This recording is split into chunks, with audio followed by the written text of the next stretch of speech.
Welcome back दोस्तों जैसा कि वीडियो के थंबनेल में आपने देख लिया होगा कि आज हम मॉसफेट के बारे में बात करेंगे। मेरे एक सब्सक्राइबर हैं जो मुझे बार बार इस बात के लिए बोल रहे हैं कि सर मॉसफेट के बारे में बताइए, तो आज उनकी रिक्वेस्ट को लेते हुए मैंने सोचा कि चलिए आज मॉसफेट पे ही बात कर लेते हैं दोस्तों।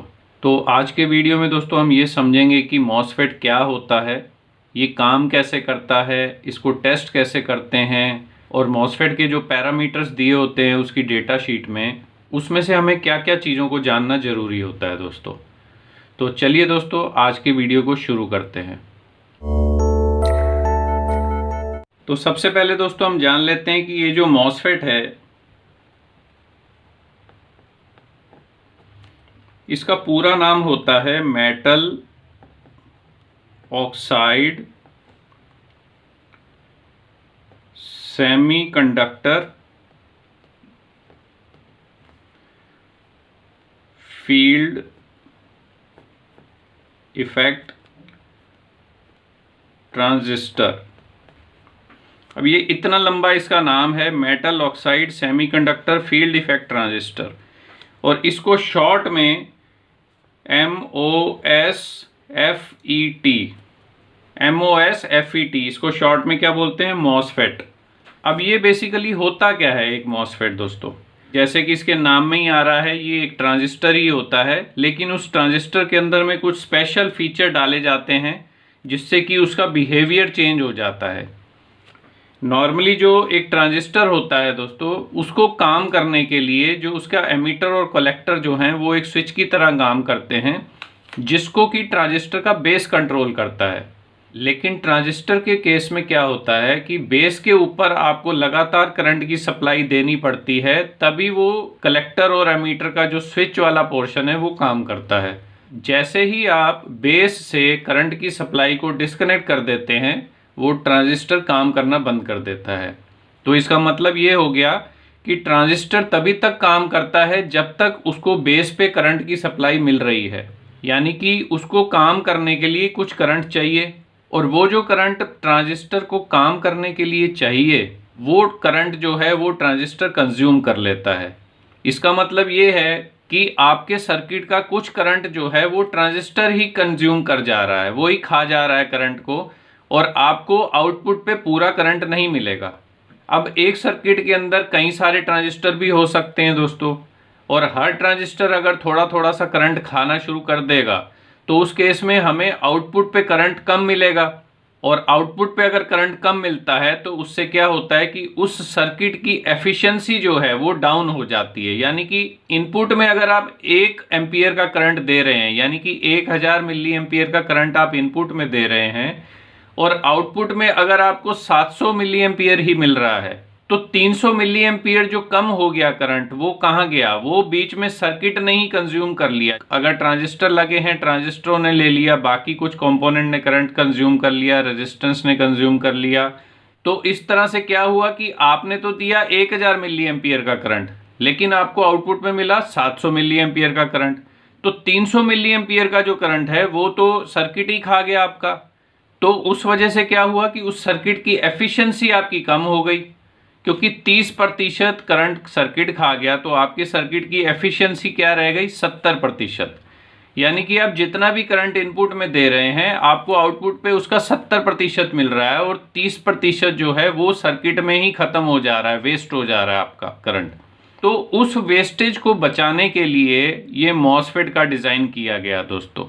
मॉसफेट और ट्रांजिस्टर में एक सबसे बड़ा फ़र्क यही है कि ट्रांजिस्टर जो है वो तभी तक काम करता है जब तक उसके बेस पे आप करंट की सप्लाई जारी रखेंगे। जैसे ही आप करंट की सप्लाई को हटाएंगे ट्रांजिस्टर ऑफ हो जाएगा। लेकिन मॉसफेट के केस में ऐसा नहीं होता है दोस्तों। सबसे पहली बात तो ये है कि मॉसफेट जो है वो करंट की कंजम्पशन नहीं करता है, वो सिर्फ और सिर्फ वोल्टेज से ही चालू हो जाता है। एक मॉसफेट के गेट पे अगर आप सिर्फ वोल्टेज ही दे देंगे तो भी वो मॉसफेट जो है ऑन हो जाएगा, और वोल्टेज आपको उसमें लगातार जारी नहीं रखनी है, लगा के नहीं रखनी है, आपको सिर्फ हल्के से एक बार वोल्टेज देनी है, और उसके बाद अगर आप हटा लेंगे तो भी आपका मॉसफेट बंद नहीं होगा, वो ऑन ही रहेगा। तो सबसे बड़ा बुनियादी फ़र्क यही है ट्रांजिस्टर और मॉसफेट में कि मॉसफेट के अंदर में आपकी करंट की कंजम्पशन ऑलमोस्ट जीरो के बराबर होती है और इस वजह से आपका जो सर्किट है उसकी एफिशिएंसी बहुत हाई हो जाती है। ट्रांजिस्टर की तरह मॉसफेट करंट को खाता नहीं है, उसको काम करने के लिए करंट की ज़रूरत ही नहीं है, वो सिर्फ और सिर्फ वोल्टेज पे चलता है और वो भी आपको थोड़ी सी देर के लिए देना है, कुछ माइक्रोसेकंड के लिए, और आपका मॉसफेट उससे ऑन हो जाएगा और उसके बाद अगर आप वोल्टेज हटा भी देंगे तब भी वो ऑन ही रहेगा। अब एक मॉसफेट जो है दोस्तों उसकी बॉडी इस तरह से होती है और उसमें आपको 3 लेग्स मिलेंगी। एक लेग होती है आपकी गेट होती है सबसे पहली लेग, उसके बाद आपका ड्रेन होता है, उसके बाद सोर्स होता है। ये इसकी तीनों लेग्स का नाम है। पहली लेग गेट होती है, दूसरी लेग ड्रेन होती है, तीसरी लेग सोर्स होती है। और अगर हमें इसको टेस्ट करना हो एक सर्किट बना के तो हमें क्या करना होगा कि जो सोर्स लाइन है इसको हम बैटरी का जो नेगेटिव टर्मिनल है वहाँ से कनेक्ट कर देंगे और जो पॉजिटिव टर्मिनल है यहाँ से हम एक एलईडी कनेक्ट कर लेते हैं और एलईडी के सीरीज में एक रजिस्टर लगा के हम इसको बैटरी के पॉजिटिव से कनेक्ट कर देते हैं। ये हमारी एलईडी हो गई। अब हमारे पास दोस्तों गेट टर्मिनल बच गया है। अब ये जो गेट टर्मिनल है यहाँ पर हमें सिग्नल देना होगा। तो अब इस मॉसफेट को ऑन करने के लिए हमें क्या करना पड़ेगा, अभी इसमें एलईडी लगी है, यहाँ से आपकी नेगेटिव सप्लाई जा रही है सोर्स में और पॉजिटिव जा रही है आपकी एलईडी में। तो अगर ये सोर्स से सप्लाई ड्रेन में आ जाए तो आपकी एलईडी ऑन हो जाएगी क्योंकि उसको नेगेटिव जो सप्लाई है यहाँ से मिल जाएगी। लेकिन इस कंडीशन में ड्रेन और सोर्स के बीच में एक रेजिस्टेंस है तो ये एलईडी यहाँ से ऑन नहीं होगी। अब इसको ऑन कराने के लिए हमें क्या करना पड़ेगा, हमें इसके गेट को ड्राइव देनी पड़ेगी यानी कि इसके गेट के ऊपर हमें कुछ पॉजिटिव वोल्टेज देनी पड़ेगी। तो अगर हम इसके गेट को यहाँ से पॉजिटिव वोल्टेज दे देते हैं तो जैसे ही पॉजिटिव वोल्टेज अगर गेट पे पहुँचेगी तो गेट पे पॉजिटिव वोल्टेज आते ही ये ड्रेन और सोर्स ये जो स्विच का काम कर रहे हैं ये कनेक्ट हो जाएंगे और आपकी एलईडी जो है वो ऑन हो जाएगी। दोस्तों अभी इसी सेम सर्किट के ऊपर में मैं आपको एक बार प्रैक्टिकली दिखा देता हूँ। देखिए ये मैंने इसमें एक ब्रेडबोर्ड के ऊपर एक सर्किट बनाया है। ये हमारा मॉसफेट इसमें मैंने लगा दिया। इस तरफ क्या है गेट, बीच में ड्रेन है, इस तरफ सोर्स है। सोर्स के ऊपर ये हमने ग्रीन कलर की वायर लगाई है और ये ग्रीन वायर को हमने इस रेल पे लगा दिया। ये क्या है हमारी, ये नेगेटिव रेल है, ये ब्लैक वायर वाली। उसके बाद हमने एलईडी को लगा दिया। आप देखेंगे बीच वाली पिन में जो ड्रेन है मॉसफेट की वहाँ से हमने एलईडी का नेगेटिव टर्मिनल कनेक्ट किया और एलईडी का पॉजिटिव टर्मिनल के साथ हमने ये एक रेजिस्टेंस लगा के और इसको हमने पॉजिटिव टर्मिनल पे कनेक्ट कर दिया है। और एक वायर हमने ब्लू वायर लगाई है जो कि हमने गेट पे कनेक्ट की है मॉसफेट के, और इसको हमने कहीं भी कनेक्ट नहीं किया है, ये हमने खाली रखी हुई है। अब अगर मैं इसमें सप्लाई को ऑन करता हूं तो ये मैंने सप्लाई ऑन कर दी है। दोस्तों अभी आप देखेंगे कि एलईडी हमारी बिल्कुल ग्लो नहीं हो रही है। क्यों नहीं हो रही है, क्योंकि हमने गेट टर्मिनल को अभी कहीं भी कनेक्ट नहीं किया है, हमने गेट टर्मिनल पे कोई भी वोल्टेज नहीं दी है। अब अगर मैं गेट टर्मिनल को पॉजिटिव लाइन पे कनेक्ट करता हूं तो ये गेट टर्मिनल है हमारा, इसको मैंने लगा दिया पॉजिटिव पे, तो आप देखेंगे कि एलईडी हमारी ऑन हो गई है। देखिए एलईडी हमारी ऑन हो चुकी है क्योंकि हमने गेट को पॉजिटिव पे लगा रखा है। लेकिन यही काम ट्रांजिस्टर भी करता है, पर मॉसफेट के अंदर में और ट्रांजिस्टर के अंदर में फ़र्क सिर्फ इतना है कि ट्रांजिस्टर के बेस पे अगर आप वोल्टेज को हटा देंगे, पॉजिटिव वोल्टेज और करंट को अगर आप रिमूव कर देंगे तो ट्रांजिस्टर इमीडिएटली बंद हो जाएगा आपका। लेकिन मॉसफेट के केस में ऐसा नहीं होता है। देखिए मैं गेट की अगर लाइन को काट देता हूँ, आप देखिए उसके बाद भी एलईडी हमारी ग्लो कर रही है। ये वायर को मैंने डिस्कनेक्ट कर रखा है, देखिए गेट को, तब भी एलईडी हमारी ऑन है। मॉसफेट को ऑन रहने के लिए कॉन्टिन्यूस वोल्टेज की ज़रूरत नहीं होती है।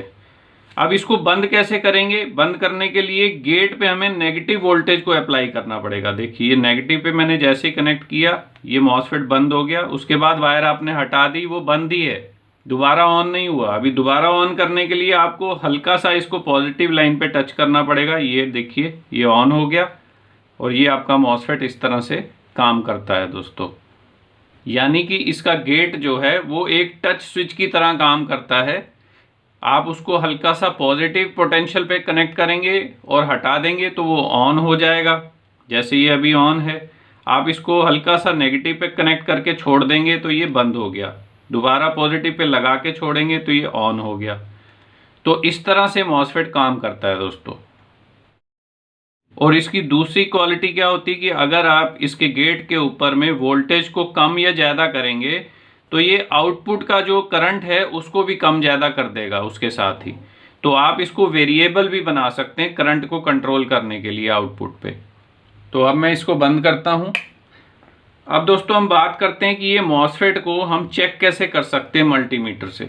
मॉसफेट को मल्टीमीटर से टेस्ट करने का प्रोसीजर क्या होता है दोस्तों, उसके लिए मैं अपना मल्टीमीटर साथ में रखता हूँ। देखिए ये हमने मल्टीमीटर को रख लिया और मल्टीमीटर को आप या तो डायोड मोड पे रख सकते हैं या कंटिन्यूटी मोड पे रख सकते हैं। तो सबसे पहले आपको क्या करना है, जो इसकी ड्रेन और सोर्स की पिन है यानी कि दूसरी और तीसरी, दूसरी पिन कौन सी है ड्रेन, तीसरी कौन सी है सोर्स। जैसे हमने यहाँ बनाया था देखिए, दूसरी पिन ड्रेन है, तीसरी पिन सोर्स है। तो आपको ड्रेन पे पहले एक पिन रखनी है अपनी और दूसरी पिन से आपको सोर्स पे चेक करना है। अगर कोई रीडिंग नहीं आ रही है तो आपको मल्टीमीटर की जो लीड्स हैं इनको पलट लेना है, इनको उल्टा कर लेते हैं। अब हम नेगेटिव लीड को रखते हैं बीच वाली पिन में यानी कि ड्रेन पे और पॉजिटिव को रखेंगे हम सोर्स पे। तो आप देखेंगे कि यहाँ रीडिंग आ रही है।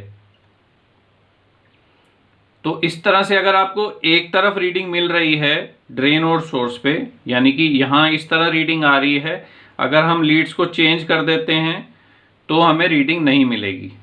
तो पहला तो इसका यही टेस्टिंग का तरीका है कि इसकी ड्रेन और सोर्स के बीच में एक तरफ में रीडिंग आनी चाहिए, एक तरफ नहीं आनी चाहिए। जिस तरह से आप डायोड चेक करते हैं उसी तरह से इसको भी चेक करना है। तो मॉसफेट में सबसे पहले आपने क्या चेक करना है कि आपको ड्रेन और सोर्स के ऊपर में अपनी मल्टीमीटर की लीड्स को लगाना है। अगर रीडिंग आ रही है आपको लीड्स को पलट के लगाना है तो रीडिंग नहीं आनी चाहिए, यानी कि एक तरफ रीडिंग आनी चाहिए, एक तरफ नहीं आनी चाहिए। अगर ऐसा हो रहा है तो इसका मतलब ये मॉसफेट जो है हमारा शॉर्ट नहीं है। अगर दोनों तरफ रीडिंग दिखाता है तो इसका मतलब आपका मॉसफेट इंटरनली शॉर्ट हो गया है और वो ख़राब हो गया है, अब आपको चेंज करना पड़ेगा। अब यहाँ पर आप देखेंगे कि मैंने पॉजिटिव लीड जो है वो ड्रेन पे लगाई है बीच वाली पिन पे, और जो नेगेटिव लीड है वो मैंने सोर्स पे लगाई है जो साइड वाली पिन है वहाँ पे, और कोई रीडिंग इसमें नहीं आ रही है। अगर हम लीड्स को चेंज करते हैं, अब मैंने ब्लैक लीड को बीच में लगाया है ड्रेन पे और रेड लीड को लगाया है सोर्स पे और रीडिंग हमें मिल रही है। तो दोस्तों जब भी ऐसा हो कि एक तरफ रीडिंग आ रही है और एक तरफ रीडिंग नहीं आ रही है, तो उस समय जब रीडिंग आ रही है आपको ये देखना है कि आपकी मल्टीमीटर की कौन सी लीड ड्रेन पिन पे कनेक्टेड है। ड्रेन यानी बीच वाली पिन पे। तो ड्रेन पे इस समय हमारी कौन सी लीड कनेक्टेड है, ब्लैक वाली। तो ब्लैक लीड अगर ड्रेन पे कनेक्टेड है और रीडिंग दे रहा है तो इसका मतलब ये आपका मॉसफेट जो है वो एन चैनल मॉसफेट है। और अगर पॉजिटिव लीड लगाने पे वो रीडिंग देता है, ड्रेन पे अगर आप पॉजिटिव लगाते हैं और रीडिंग आती है तो आपका मॉसफेट जो है पी चैनल है। ये आपको मल्टीमीटर से पहचान हो गई कि एन चैनल और पी चैनल को कैसे आपको फर्क को पता करना है। हमारे केस में क्या है कि ये हमने नेगेटिव लीड बीच में लगाई है और पॉजिटिव लीड को हमने सोर्स पिन पे लगाया है। तो बीच में हमारी लीड कौन सी है, नेगेटिव, और रीडिंग हमें मल्टीमीटर पे मिल रही है। तो इसका मतलब ये हमारा एन चैनल का मॉसफेट है दोस्तों। अब इसके बाद हमने ये तो चेक कर लिया कि ड्रेन और सोर्स की पिनें इसकी सही हैं, इसमें शॉर्टिंग नहीं है, लेकिन क्या गेट की पिन सही काम कर रही है या नहीं कर रही, ये हमें कैसे पता चलेगा। उसके लिए क्या करना है दोस्तों कि वापस आपको वही जैसे रीडिंग आ रही थी वैसे आपको कनेक्ट कर लेना है। हमारी ब्लैक लीड कहाँ लगी है अभी, ड्रेन पे। तो ये हमारा कौन सा मॉसफेट हो गया, एन चैनल। तो जो एन चैनल मॉसफेट है उसके गेट पे अगर आप पॉजिटिव वोल्टेज देंगे तो वो मॉसफेट ऑन हो जाएगा। तो गेट को ऑन करने के लिए हम पॉजिटिव लीड को एक बार गेट पे लगाएंगे और वापस रीडिंग चेक करेंगे तो आप देखेंगे कि रीडिंग आपकी बिल्कुल कम हो गई है। यानी कि आपने जैसे ही गेट पे पॉजिटिव लीड को टच किया, उसको पॉजिटिव किया, आपका मॉसफेट जो है ऑन हो गया है और इसकी जो इंटरनल जो रेजिस्टेंस है वो अब आपको कम दिख रही है, 21 ओम्स की रह गई है। अब इसको वापस आपको बंद करने के लिए गेट, क्योंकि पॉजिटिव कर दिया आपने, तो उसको अब नेगेटिव करेंगे तो गेट बंद हो जाएगा। अब हम नेगेटिव लीड को एक बार गेट पे लगा के और फिर वापस देखेंगे तो हमें पूरी रीडिंग मिलने लगेगी। देखिए 530 आ गई है वापस। फिर से रेड इस पे लगा के करते हैं तो देखिए 20 आ गई है। और यहाँ नेगेटिव लीड लगा के अगर हटाएंगे तो ये हमारा मॉसफेट जो है वो बंद हो गया वापस और रेजिस्टेंस इसमें बढ़ गई है। पॉजिटिव लगाएंगे तो रेजिस्टेंस कम हो जाती है, मॉसफेट हमारा ऑन हो गया। तो इस तरह से दोस्तों हम मॉसफेट को चेक कर सकते हैं कि हमारा मॉसफेट ठीक है या नहीं है। सर्किट के अंदर भी अगर आप चाहें, जैसे ये एक सर्किट मेरे पास पड़ा है, इसमें ये मॉसफेट लगा हुआ है, तो इस मॉसफेट को अगर हमें चेक करना हो सर्किट के अंदर ही, तो देखिए इसमें ये मॉसफेट की पिनें हैं तीनों, ये इसका गेट है, ये ड्रेन है, ये सोर्स है। तो अब इसकी हमने जो मिडल पिन है यानी कि ड्रेन, उस पर हमने ब्लैक लीड कनेक्ट की है और जो साइड वाली पिन है यानी कि सोर्स, उस पर हमने रेड लीड कनेक्ट की है और हमें रीडिंग मिल रही है। यानी कि ये कौन सा मॉसफेट हुआ दोस्तों? ये हुआ एन चैनल मॉसफेट। अब इसके गेट को अगर हमें चेक करना है तो हमें क्या करना है, हमें ये पॉजिटिव लीड को एक बार गेट पे लगा के और वापस यहाँ लगा देना है। तो आप देखिए कि किस तरह से रेजिस्टेंस जो है वो ड्रॉप हो गई है। और इसको अगर नेगेटिव लगाते हैं गेट पे तो वापस रेजिस्टेंस आपकी बढ़ जाती है, पॉजिटिव पे लगा के हटाते हैं और देखिए रेजिस्टेंस ड्रॉप हो जाती है। तो ये मॉसफेट हमारा सही है। तो इस तरह से दोस्तों आप किसी भी मॉसफेट को चेक कर सकते हैं। अब लास्ट में ये रह गया कि अगर हम इसकी डेटा शीट को देखते हैं तो हमें उसमें कौन सी चीज़ों को देखना ज़रूरी होता है। सबसे मेन दोस्तों क्या होता है कि अगर आप किसी मॉसफेट का नंबर भी देखें, जैसे ये मॉसफेट है हमारे पास, इसका नंबर अगर आप देखेंगे तो यहाँ आपको दिखेगा 8N80C। 8N80C इसके बारे में मैंने पहले भी एक वीडियो में बताया था, जिसका लिंक ये ऊपर यहाँ पर आ रहा है, आप यहाँ से देख सकते हैं। 8N80C, 8N80C। अब दोस्तों इसमें क्या होता है कि 8 का मतलब है कि ये मॉसफेट आपका 8 एम्पियर करंट तक फ्लो करवा सकता है ड्रेन और सोर्स के बीच में। N का मतलब है कि ये N चैनल मॉसफेट है। और 80 का मतलब होता है दोस्तों कि ये मॉसफेट आपका 800 वोल्ट तक काम कर सकता है। तो अधिकतर मॉसफेट के नंबर को देख के ही हमें समझ में आ जाता है कि उसकी रेटिंग क्या है। हमें ज़्यादातर मॉसफेट की डेटा शीट को देखने की ज़रूरत नहीं होती है। मैं तो खासकर इस तरह के जो नंबर होते हैं उनकी डेटा शीट को नहीं देखता हूं, क्योंकि वो नंबर ही हमें बता रहा है कि 8 का मतलब है कि ये मॉसफेट 8 एम्पियर करंट को पास करेगा, इससे ज़्यादा करंट होगा तो ये ख़राब हो सकता है। N का मतलब ये N चैनल मॉसफेट है और 80 का मतलब है कि ये 800 वोल्ट तक सपोर्ट कर सकता है, यानी कि वोल्टेज इसमें 800 वोल्ट तक आप दे सकते हैं। उससे ज़्यादा होगी तो ये ख़राब हो सकता है। अब कुछ मॉसफेट होते हैं जिनके नंबर इस तरह से नहीं होते हैं, जैसे कि आप ये एक मॉसफेट देखें। अब इसका नंबर है 2SK2648।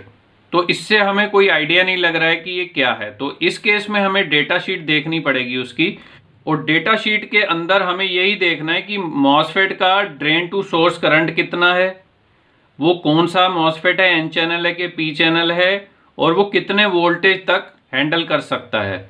बस हमें यही 2-3 पैरामीटर्स की ज़रूरत होती है मॉसफेट के लिए, जिससे आप मॉसफेट को समझ सकते हैं। और उसका अगर वो सेम नंबर नहीं मिल रहा है तो आप उसका सब्स्टिट्यूट भी लगा सकते हैं दोस्तों। मान लीजिए आपके पास कोई पावर सप्लाई पड़ी है जिसमें 8N80C का मॉसफेट लगा है, आपको 8N80 नहीं मिल रहा है, तो अगर आपको 9N भी मिल रहा है वो भी चल जाएगा, 10N मिल रहा है तो भी चल जाएगा, कोई दिक्कत नहीं है, क्योंकि आप एम्पियर रेटिंग बढ़ा रहे हो। एम्पियर रेटिंग बढ़ाने का मतलब ये है कि उतने एम्पियर तक ये मॉसफेट काम करेगा। लेकिन अगर आप तो कम एम्पियर यूज़ कर रहे हैं तो आपका मॉसफेट वहाँ काम करेगा, कोई दिक्कत नहीं है। उसी तरह से वोल्टेज में भी आपको ये देखना है कि अगर A1080 नहीं मिल रहा है आपको, A1090 मिल रहा है तो आप 90 भी लगा सकते हैं, A1070 भी मिल रहा है तो 70 भी लगा सकते हैं, क्योंकि ऑलमोस्ट हमारे जो सर्किट होते हैं SMPS वगैरह के, उसमें अधिकतर वोल्टेज ज़्यादा से ज़्यादा 400 वोल्ट होती है। कभी कभार होता है कि जो हाई वोल्टेज की रिपल्स आती हैं उस केस में मॉसफेट उसको हैंडल कर पाए, इसलिए उसको डबल वोल्टेज का लगाया जाता है।